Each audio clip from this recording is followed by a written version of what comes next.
কেন আজকে নির্বাচন পিছানোর কথা বলা হয়? কেন বলা হয়? কেন ফেসবুকে লেখা হয় যে 5 বছর পর পর্যন্ত এই সরকার থাকুক? এগুলো কি উদ্দেশ্য পড়ে যেত তাহলে মনে হয়? আমরা বলেছি ভাই যে 16-17 বছর এদেশের ভোটাররা ভোট দিতে পারেনি, এদেশের জনগণ ভোট কেন্দ্রে যেতে পারেনি, ভোট কেন্দ্র ছিল শূন্য, সেখানে 4 পায়া জন্তুর বিচরণ। ওই ভোট কেন্দ্র তো আমরা দেশের জনগণ চাইনি, এর জন্য 71 হয়নি, এর জন্য 90 হয়নি, এই জন্য 7ই নভেম্বর হয়নি। আমরা আবার ভোট কেন্দ্র জনগণ আর ভোটারের পদধ্বনিতে মুখরিত হবে, এইটা চাই। তার জন্যই এত আত্মত্যাগ, তার জন্যই এত কিছু। তাহলে ভোট কেন পিছাবে? এটা তো আজকে গোটা জাতির প্রশ্ন। তাহলে নিশ্চয়ই ভিতরে ভিতরে অত্যন্ত গভীরে অত্যন্ত ভিতরে নিশ্চয়ই তাহলে কোন গভীর ষড়যন্ত্র চলছে। এইটা তো হতে পারে না কখনোই। আমরাও বলেছি সংস্কার চাই যৌক্তিক সময়, নির্বাচন দিন, একটা নির্দিষ্ট সময় বলে দিন, বেশি প্রলম্বিত করবেন না, এটাই আমরা বলেছি। এরপরে দেখলাম বন্ধুরা আমার, লন্ডনে ডক্টর মোহাম্মদ ইউনূস প্রধান উপদেষ্টা, বিএনপির ভারপ্রাপ্ত চেয়ারম্যান জনাব তারেক রহমানের বৈঠক হলো। বৈঠক থেকে একটা যুক্ত বিবৃতি আসলো, দেশের মানুষ স্বস্তির মধ্যে পড়ল। কিন্তু এই স্বস্তি আমার মনে হয় কেউ কেউ চাচ্ছেন না। তারপরেই সারা দেশে শুরু হলো সংঘাত, রক্তাক্ত পরিস্থিতি। কেন এটা তৈরি? কে এর জন্য দায়ী? মিটফোটে যে ঘটনা হয়েছে, সেই ঘটনা কি বিএনপি সেটাকে আশকারা দিয়েছে? সাথে সাথে বিএনপি নিন্দা জানিয়েছে, বলেছে যারা এটার সাথে জড়িত তাদেরকে বহিষ্কার করা, আজীবন বহিষ্কার, তাই করেছে। সাথে সাথে জানার সাথে সাথে করেছে। চেয়ারম্যানের বিবৃতি, মহাসচিবের বিবৃতি সাথে নিন্দা জানিয়ে হয়েছে, বলেছে তাদেরকে দৃষ্টান্তমূলক শাস্তি দিতে হবে, তারা যেখানেই থাকুক, যে অবস্থায় থাকুক। বন্ধুরা আমার, এইটা ধারাবাহিক বলে যাওয়া।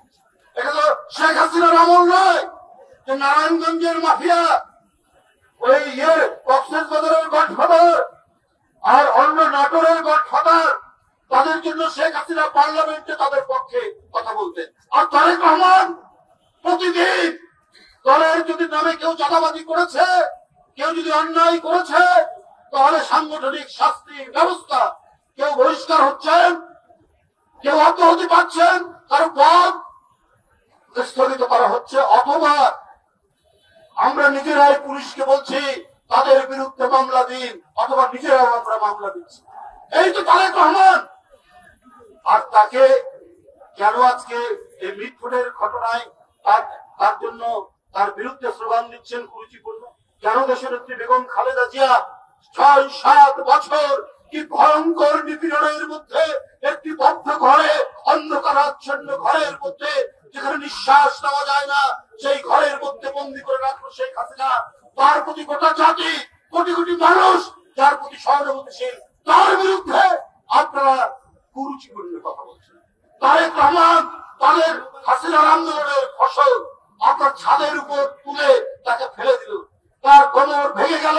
নিপীড়িত নির্যাতনের এক প্রতীক হচ্ছে তারেক রহমান, তাকে যেভাবে করা হয়েছে। অথচ আপনারা মিছিল করলেন বিভিন্ন জায়গায়, আপনার ফেসবুকে, সামাজিক গণমাধ্যমে বিভিন্ন কন্টেন্ট তৈরি করে আপনারা সেখানে আজে বাজে বিভিন্ন ধরনের কথাবার্তা বলছেন।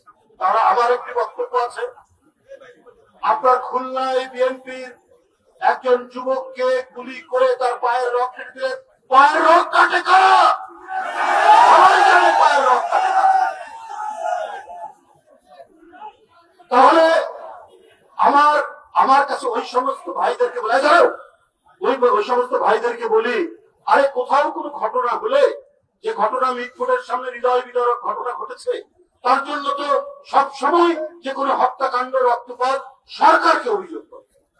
আপনারা সরকারকে বললেন না, আইন শৃঙ্খলার জন্য দায়ী দায়িত্ব তো সরকারের, তাকে কিছু বললেন না, প্রশাসনকে কিছু বললেন না। মিছিল করছেন তারেক রহমানের বিরুদ্ধে, যিনি 17-18 বছর লন্ডনে রয়েছেন, যিনি নিজেই নিপীড়িত নির্যাতিত শেখ হাসিনা, তার বিরুদ্ধে কথা বলেন। আপনার চাঁদপুরের ইমামকে ছুরিকাহত করেছে কারা হত্যার উদ্দেশ্যে? কক্সবাজারে আব্দুর রহিমকে একবারে প্রকাশ্য পেপারে আছে, আজকে দেখবে যে জামাত নেতা খুন করেছে আব্দুর রহিমকে বিএনপি নেতা। এর জন্য কোন মিছিল নেই কেন? এর জন্য যোগাযোগ মাধ্যমে কোন শব্দ নেই কেন? এর জন্য একটি কথা বলেন না কেন? যেখানে সরকারকে বড় অভিযোগ করে সেখানে আপনার তারেক রহমানের বিরুদ্ধে আপনারা অভিযোগ করছেন। এটা চক্রান্ত, এটা ষড়যন্ত্র, এটা নির্বাচন পেছানো, অথবা আপনারা কোন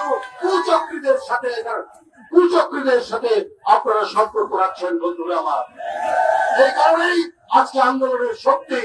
এই কারণে সবাই চায় যে পতিত স্বৈরাচার, সেই পতিত স্বৈরাচারের বিরুদ্ধে গণতান্ত্রিক শক্তির ঐক্য চায়, কিন্তু আপনারা অত্যন্ত পরিকল্পিত ভাবে সেটাকে বিভাজন করছে। বন্ধুরা আমার, আপনারা সবাই মনে রাখবেন, তারেক রহমান সংগ্রাম, সাহস আর আত্মবিশ্বাসের প্রতীক। তার বিরুদ্ধে অপপ্রচার চালিয়ে তার আজকে 6-7 বছরের নেতৃত্ব দিয়ে তিনি গণতন্ত্রের বিজয়কে নিশ্চিত করেছেন। আপনারা যারা ৭১-এর পরাজিত শক্তি, আপনারা যারা ৮৬-র পরাজিত শক্তি, আপনারা যারা গোপন আঘাতকারী, আপনারা যারা ওয়াদা ভঙ্গকারী, বারবার জনগণকে এক কথা বলেছেন আর কাজ করেছেন আরেকটা, আপনাদের অপপ্রচার দিয়ে তারেক রহমান